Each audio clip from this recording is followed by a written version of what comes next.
The story was not too different for Laddie's classmate, who was also 6 months pregnant at the time of our visit. For the purpose of this documentary, we will call her Lucy.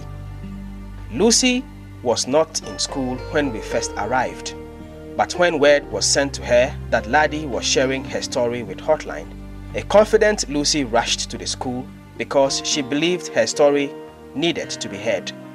However, Lucy's confidence soon gave way to tears she could not hold back. I'm staying in the house with my sisters, and there's no one there to take care of us.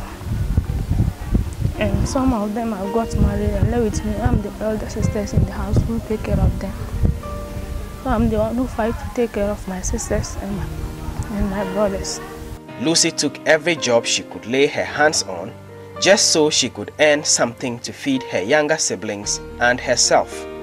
But for a typical rural Upper East Region community where poverty is rife, there are barely any jobs to do here in Naga.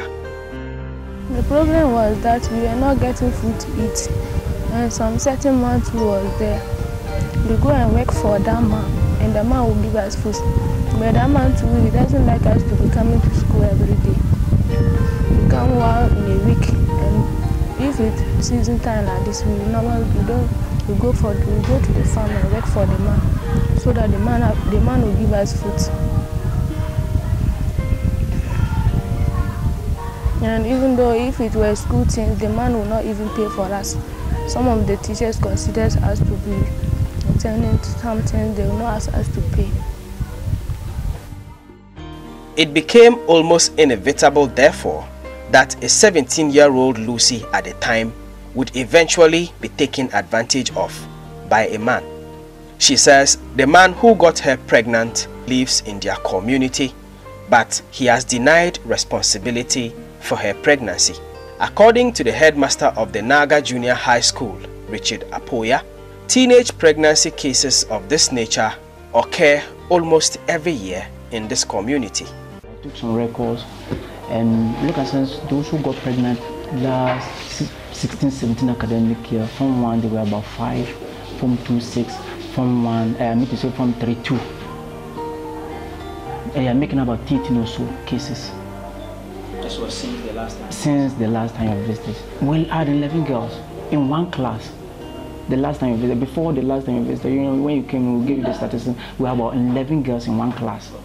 But now look at it, there's a reduction.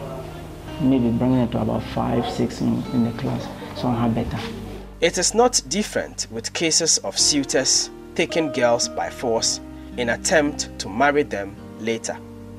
Just recently, I don't know, that was last 2 weeks, we witnessed 2 cases like that. That's just been reported to me. That they were in the house and they came in and the parents don't even know the guys. They came in and they picked the girls away. Some of my staff got to hear and they also informed me. You will remember Becky from last year's story. She had arrived at this school on a bicycle just after my interview with Amina.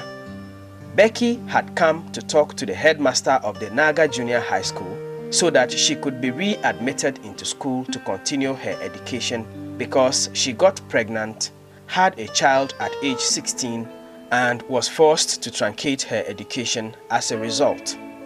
The headmaster tells me Becky never returned after that day.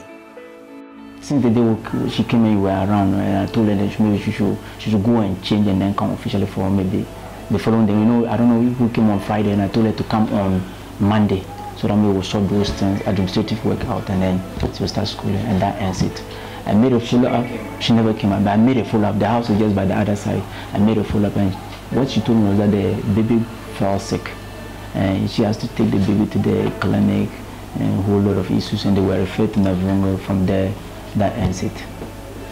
I've never seen her again. I don't know where she's around. She has traveled. She's still around. I don't know where she is currently. Naga and Kolugo are just 2 out of dozens of communities in the Upper East region and many other parts of Ghana where child marriages and teenage pregnancies remain a major problem. Statistics show that 21% of girls in Ghana are married before they are 18. The rates are as high as 39% in the northern part of the country. Recent data also show that 1 in 5 young women today were married before 18. There is growing interest in child marriages and teenage pregnancies in Ghana from all actors, including civil society organizations and government. Organizations like the Rural Initiatives for Self-Empowerment, Rise Ghana, are constantly trying to deal with the effects of these marriages on society. Awal Ahmed is Executive Director of Rise Ghana. There is a serious root problem in terms of the attitude of the people in terms of the abduction of girls. This is a practice that has been practiced for a very long time. So we appreciate the fact that it's difficult to change it overnight. And so we have worked closely with traditional authorities, the local leadership, the assembly members, and some parents to be able to stop the culture of abducting girls.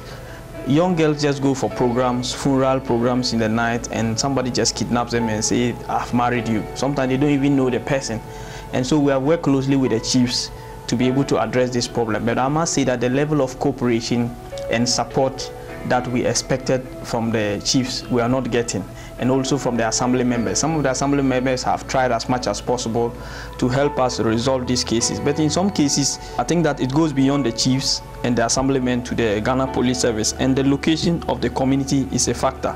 Sometimes it's difficult for the police to respond quickly. The stories shared by the girls in this documentary may be disheartening, but for Mr. Ahmed, whose work has led him to discover these girls, all hope is not lost for them. We are using them as role models to be able to inspire other girls so that they can know, even if they unfortunately fall into that trap, that is not all for them.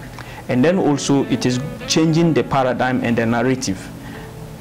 Before the program, when you are a girl and you get pregnant at the GES level, you are not allowed to come to school. But with the sensitization and the engagement and the way these girls have held themselves, the way they are behaving and what they are doing at the school is beginning to change the paradigm and let the teachers understand that these girls, if given a chance, can achieve their fullest potential. So it's changing a lot of the narrative. Civil society organizations like Rise Ghana are playing their role towards ending child marriages and teenage pregnancies. But what kind of government interventions exist in the Upper East region to prevent older men from taking advantage of girls through elopements and forced marriages? Mercy Poivra is the head of department at the Bolgatanga Municipal Social Welfare and Community Development, the government-mandated department tasked with this responsibility. For if a child is above 16 years and the child is impregnated by a man, what we do is we intervene to help the child by getting the man involved, especially if she gets pregnant and then the man doesn't marry her. What we do is we try to get the man involved in taking care of the child first of all. Then apart from that, we also interview the child to see how best we can help. Because normally we have to hear from the child to be able to know the steps or the process we will take the child through in order to be able to rehabilitate the child.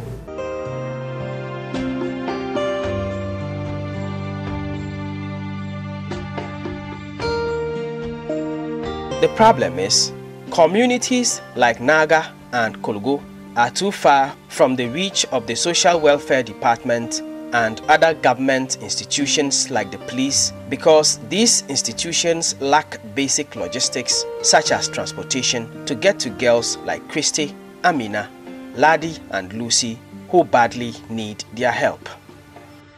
The biggest challenge is means of transport, a faster means of transport.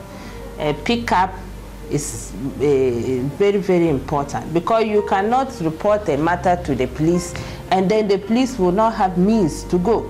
They need to have means. That's why we have been calling on the government to beef up in giving resources to government institutions to be able to do the work efficiently and effectively.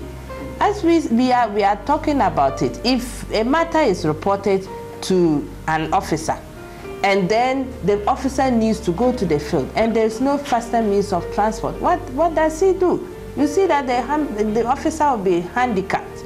And so the government also needs to beef up and give enough resources for government institutions to be able to do their work efficiently and effectively. The problem of child marriages in Ghana is a national burden, and the solutions are well known, at least on paper. What remains is for actors to take the steps that lead to actually solving the problem. In last year's story, Upper East Regional Director for the Commission on Human Rights and Administrative Justice, Shiraj, lawyer Abdullah Jalaluddin, told Hotline that for child marriages and teenage pregnancies to stop, Ghana must review its laws on sexual consent and also review the punishment for men who engage in sexual intercourse with underage girls. But when we come back to the law, the Children Act provides that if you marry or you go against the Children's Act, especially when it comes to child marriage, you have committed an offense.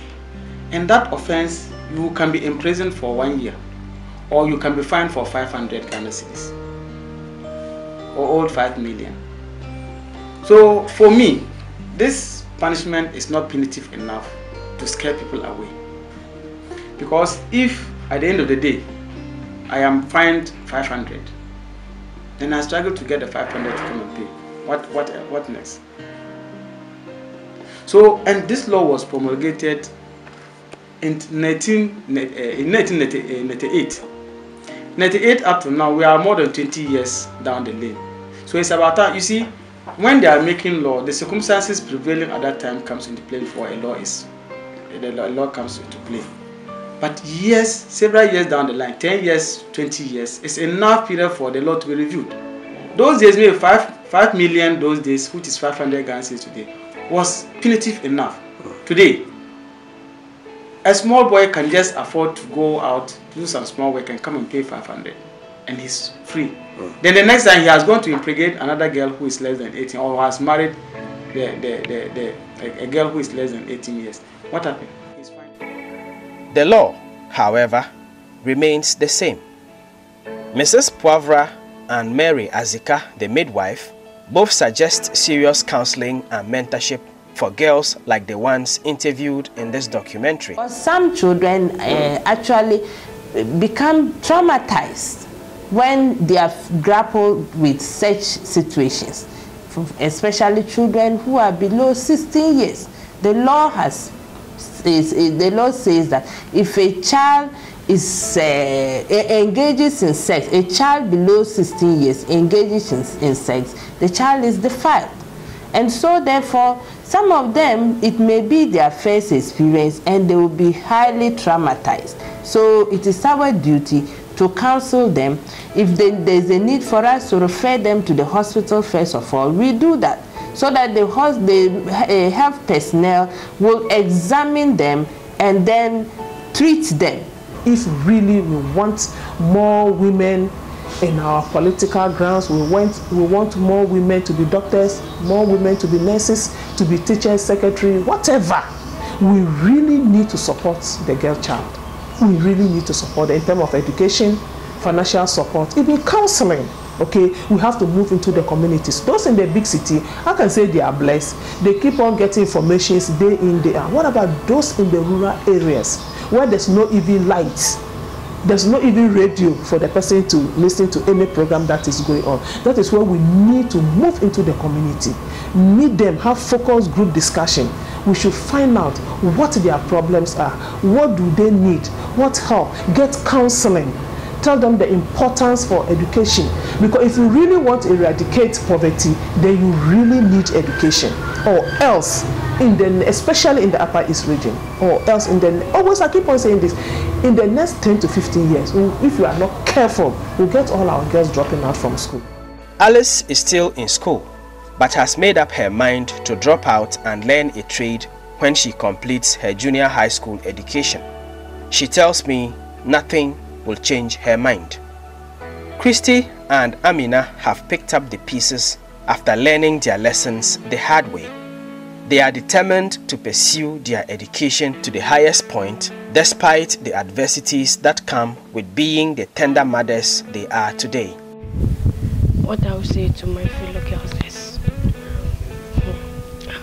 as the way that I'm passing through, I don't want any girl to pass through what I'm going through. So the advice that I'll give them is, no matter how their parents are, or no matter how the situation, where the situation they find themselves, they should be patient. Because when you rush, that's where you get wounded of yourself. So I advise them to be careful of men. So I'm enjoying the education because the teachers always teach us, they make us understand the lesson. Now, I want, if I finish JSS, to go to SS. I want to go to every senior high school and do home econs. When I completed there and I was able to afford, I will now go to Polytechnic. If they are able to give us our needs like buy us uniforms, school bus, giving us our needs, we'll be able to. The future looks very bleak for Ladi and Lucy, who are still pregnant but have managed to finish their BECE and are awaiting the results.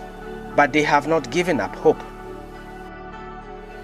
If I give birth and my child is well, I would like to go to school again. I want them to help me with money so that I can take care of my child. When I didn't get the school and there is no money for me to go, they can help me so that I can go to the school. I'm thinking that if I give birth and a child will grow, if only I can continue my school, I'll go and continue. If only they can help us in food and something that we need, so that I'll be taking care of my sister, while if I give birth, I'll continue my school. And Lamisi, for no particular reason, has decided to drop out of school. Mr. Ahmed says counseling and mentorship would help get these girls on the right track. He thinks that the Ghana Education Service needs to do more in the area of educating girls about their sexuality and also provide the needed guidance and counseling for them at school. So going forward, I think that one of the most important things also to do is to decentralize and localize this, what the GES call guidance and counseling coordinators, so that they can provide girls with the necessary education, mentorship and support that they need. The sexuality and reproductive health rights education and bodily rights education of girls is very crucial. And this must be done in situations and locations that are more friendly for the girls. If we do that, more girls will be able to know their bodies, they will be able to protect themselves, and they will be able to abstain from sex. And because when you realize most of the teenage pregnancies, most of the child marriages are as a result of the teenage pregnancies. Child marriages and teenage pregnancies remain a national problem in Ghana. Government must move beyond the talk and take real action. The law on sexual consent for girls needs to change, and punishment for men who impregnate underage girls has to be stricter than it is now in order to bring the needed deterrence. Government agencies like the police and social welfare departments must be equipped to be able to reach the hinterlands to girls like Christy and Amina, Ladi and Lucy, and give them the needed support. For now, these girls at Naga and Kolugo and many other girls in their kind of situation across the country can only strive on their own as they wait and hope. For JoyNews Hotline documentaries, Albert Sorry, reporting from the Upper East region.